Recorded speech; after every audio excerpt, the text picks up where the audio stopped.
Media మిత్రులందరికీ నా నమస్కారాలు.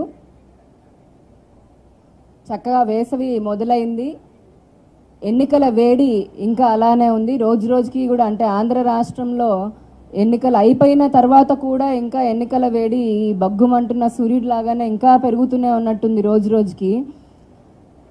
ఈ రాష్ట్రానికి ఈ దేశానికి ఏమైంది, అసలు ఏం జరుగుతుంది అని ఎలక్షన్ల తర్వాత కూడా ఈ రాష్ట్రంలో ఉన్న ప్రజలు, అలానే దేశంలో జరుగుతున్న ఎన్నికల్లో ఉన్న దేశ ప్రజలందరూ కూడా అనుకుంటున్న సందర్భంగా మనం చూస్తూ ఉండొచ్చు. ఎందుకంటే ఒక పార్టీ అంటే వైసీపీ, మన ప్రధాన ప్రతిపక్ష పార్టీ ఏదైతే ఉందో వారి సంగతి ఎలా ఉందంటే ఉట్టికెక్కలేనమ్మా స్వర్గానికి ఎగిరిందని చెప్పని అలా ఒక సామెతలాగా ఉంది వాళ్ళ పరిస్థితి.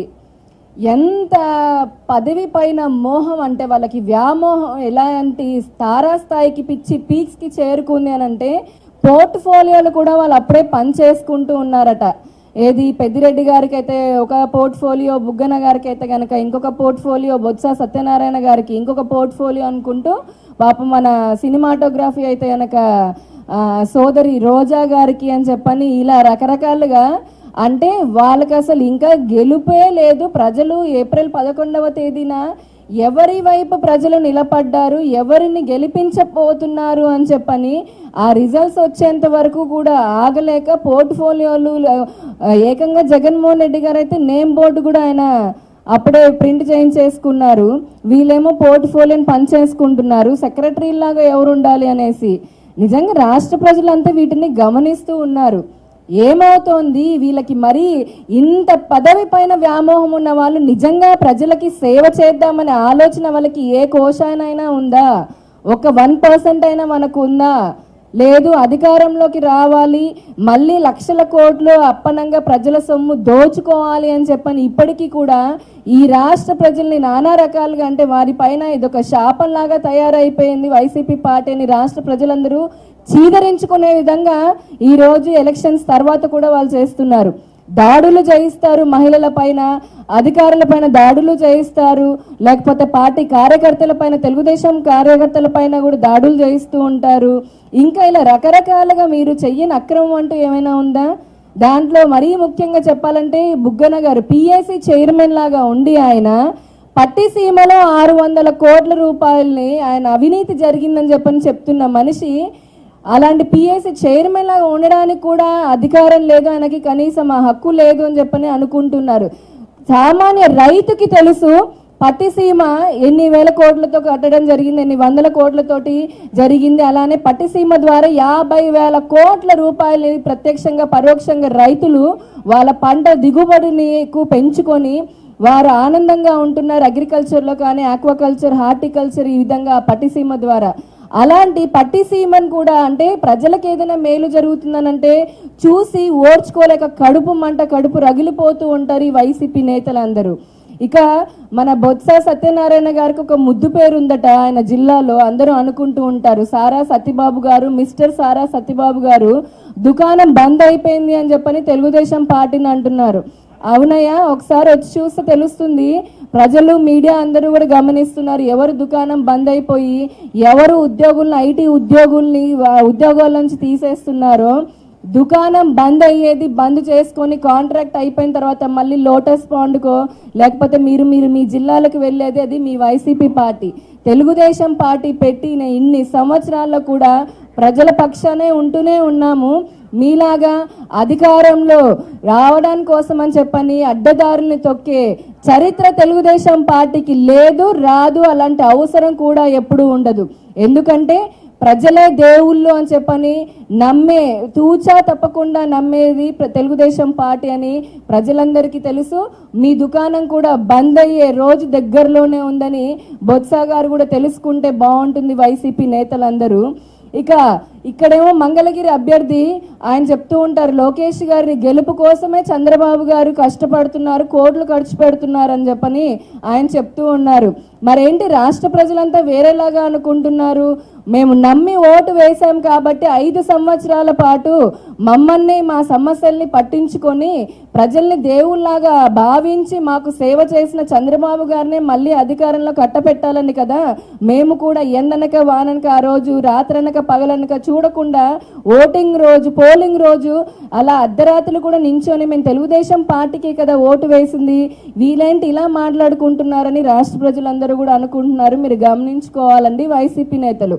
ఇక దేశం సంగతికి వస్తే మన పబ్లిసిటీ ప్రధానమంత్రి, ఎలక్షన్ ప్రధానమంత్రి గారు ఆయన చెప్పే ముందు నుంచి రాజకీయాల్లో కనుక ఆస్కార్ లాంటి అవార్డులు ఏమైనా ప్రవేశపెడితే ఖచ్చితంగా మొదటి అవార్డు చక్కగా నరేంద్ర మోడీ గారికి వెళ్తుంది. ఎందుకనంటే ఎలక్షన్ ఫేజ్ 1లోనేమో దేశభక్తి అని చెప్పని, దేశభక్తిని రెచ్చగొట్టాలి అని చెప్పని సైనికుల ప్రాణత్యాగాల్ని కూడా ఆయన రాజకీయం కోసం వాడుకున్నటువంటి దుర్మార్గమైన వ్యక్తి ఎవరున్నారంటే అది నరేంద్ర మోడీ గారు అని చెప్పొచ్చు.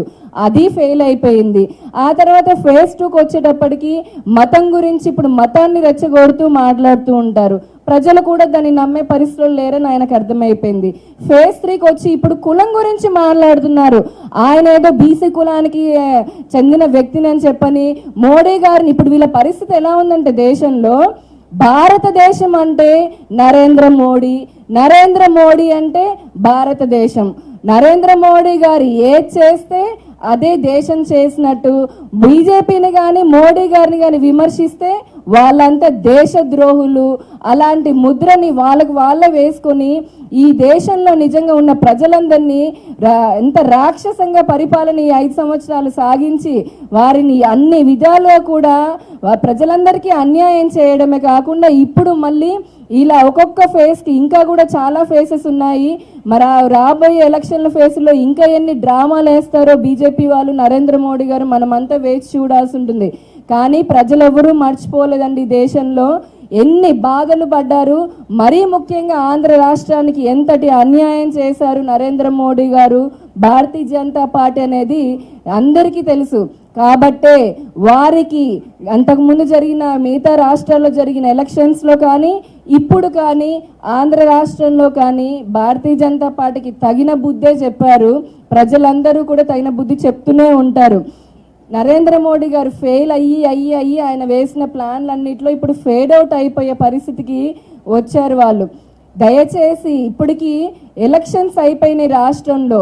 ఇప్పుడు ప్రజల సమస్యలు, ఇప్పుడు రాబోతున్న సమస్యలు ఉన్న వాటిని మళ్ళీ సమీక్షలు అంటూ చేస్తూ అహర్నిశలు రాష్ట్ర ప్రజల కోసం అని చెప్పని కష్టపడుతూ ఈ రోజే మనం చూసాము నారా చంద్రబాబు నాయుడు గారి పుట్టినరోజు ఆయన చేసుకుని మళ్ళీ కూడా మధ్యాహ్నం నుంచి నేను ప్రజలకు వెళ్ళి నేను సేవ చేస్తాను అని చెప్పని ఈరోజు సాయంత్రం బ్లడ్ బ్యాంక్ని కూడా ఆయన ఓపెన్ చేయబోతున్నారు. అంటే పండుగలు, పబ్బాలు, పుట్టినరోజులు, అసలు ఇలాంటి వేడుకలు కూడా ఆయన పెద్దగా ఇంపార్టెన్స్ ఇవ్వకుండా ప్రజల కోసమనే 70 సంవత్సరాల వయసులో కూడా కష్టపడుతున్న వ్యక్తి పైన ఇలాంటి ఆరోపణలు చేస్తూ మీరు ఎలాగైనా సరే వైసీపీ వాళ్ళ అధికారంలోకి రావాలని పగటి కలలు కంటూ ఉన్నారు. మీ పగటి కలల్ని పగటి కలల్లాగానే ఉంచేస్తారు జనాలు, అది గుర్తు పెట్టుకోండి. మీరు ఇప్పటికీ అధికారులను ఉపయోగించారు, మీ ఇష్టానికి ఎలక్షన్ కమిషన్ని కూడా తప్పుదో పట్టిస్తూ వారిని కూడా మరి ఏం చేస్తున్నారో తెలియదు. ఏదైనా అంటే ఎన్నికల కోడ్ అంటారు. కేవలం చంద్రబాబు నాయుడు గారికి ఈ రాష్ట్రంలో ముఖ్యమంత్రికే ఎలక్షన్ కోడ్ ఉంటుంది అనుకుంటా. రెండు రాజ్యాంగాలు రాస్తూ వీళ్ళు ఈ దేశంలో అసలు దేశ వ్యవస్థలో ఉన్న ప్రపంచంలో ఉన్న మిగతా అందరూ కూడా ఈరోజు భారతదేశంలో అసలు ప్రజాస్వామ్యం ఉందా లేకపోతే గనక ఏం జరుగుతుంది, భారతదేశంలో ఉన్న వ్యవస్థలన్నింటినీ కూడా ఇలా కలుషితం చేసేసిన వాళ్ళు ఎవరు అని చెప్పని ప్రపంచ దేశాలు కూడా మాట్లాడుకునే పరిస్థితికి వచ్చారు. ఈ రాష్ట్రంలో 5 సంవత్సరాల్లో జరిగిన అభివృద్ధిని చూసి ప్రజలు సంతోషంగా ఉన్నారు. మరొకసారి తెలుగుదేశం పార్టీనే మేము గెలిపించుకుంటామని ప్రజల తీర్పు కూడా ఇచ్చేశారు. ఈ లోపు మే 23 లోపు ఇంతటి అరాచకాలు చేస్తున్న మిమ్మల్ని మళ్ళీ ప్రజలు కూడా జీవితం మొత్తం చరిత్రలో గుర్తుపెట్టుకుంటారు. తెలుగుదేశం పార్టీని కానీ చంద్రబాబు గారిని కానీ లేదు అనంటే ఈ తెలుగుదేశం పార్టీకి వెన్నుదనలా నిలుస్తూ అభివృద్ధి మంత్రాన్ని కోరుకుంటున్న రాష్ట్ర ప్రజల జోలికి వచ్చి వారి జీవితాలతో మటుకు ఆడుకుంటాము అనంటే ఈ రాష్ట్రంలో ఉన్న ప్రతి పౌరుడు, ప్రతి బిడ్డ, ప్రతి ఆడబడుచు కూడా ఖబర్దార్ వైసీపీ, ఖబర్దార్ జగన్మోహన్ రెడ్డి గారు, మరి ముఖ్యంగా నరేంద్ర మోడీ గారు, మీరు ఈ రాష్ట్రం పైన దేశం పైన చేస్తున్న కుట్రలన్నీ కూడా ప్రజలు గమనిస్తూనే ఉన్నారు. తొందరలోనే మీకు రాజకీయ మీ భవిష్యత్ ఎలా ఉండబోతుంది అన్నది కూడా ప్రజలే మీకు తీర్పునిస్తారు.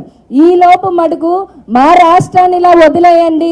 ఈ రాష్ట్రంలో ఉన్న రాష్ట్ర ద్రోహులారా, దయచేసి మీ కాంట్రాక్ట్ మొన్న ఏప్రిల్ 11వ తేదీతోటే అయిపోయింది. ఇంకా మీరు వెళ్ళి మీ వ్యాపారాలు చేసుకోవచ్చు, మీ దొంగ పనులు చేసుకోవచ్చు, మీరు ఏదైనా చెయ్యండి, ఈ రాష్ట్రాన్ని మటుకు వదిలిపెట్టండి అని ఈ రాష్ట్ర ప్రజలందరూ మీకు రెండు చేతులు ఎత్తి మొక్కుతున్నారు. దయచేసి రాజకీయాల్ని భ్రష్టు పట్టించింది చాలు అని కూడా చెప్తున్నారు. తెలుగుదేశం పార్టీ కార్యకర్తలారా, రాష్ట్ర ప్రజలారా, మీరు వేసిన ఓటు, మీరు ఉపయోగించిన ఆయుధం ఏదైతే ఉందో ఓటు అనే ఆయుధాన్ని ఖచ్చితంగా ఎవరెన్ని కుట్రలు చేసినా మళ్ళీ మీరు కోరుకున్న తెలుగుదేశం పార్టీనే మనకు అధికారంలోకి వస్తుంది. చంద్రబాబు నాయుడు గారే మళ్ళీ ఇచ్చిన మాటలు, హామీలన్నింటినీ కూడా నెరవేర్చి ఈ రాష్ట్రాన్ని అభివృద్ధి పథంలో ముందుకు తీసుకొని వెళ్తారని తెలియచేస్తూ ధన్యవాదాలు.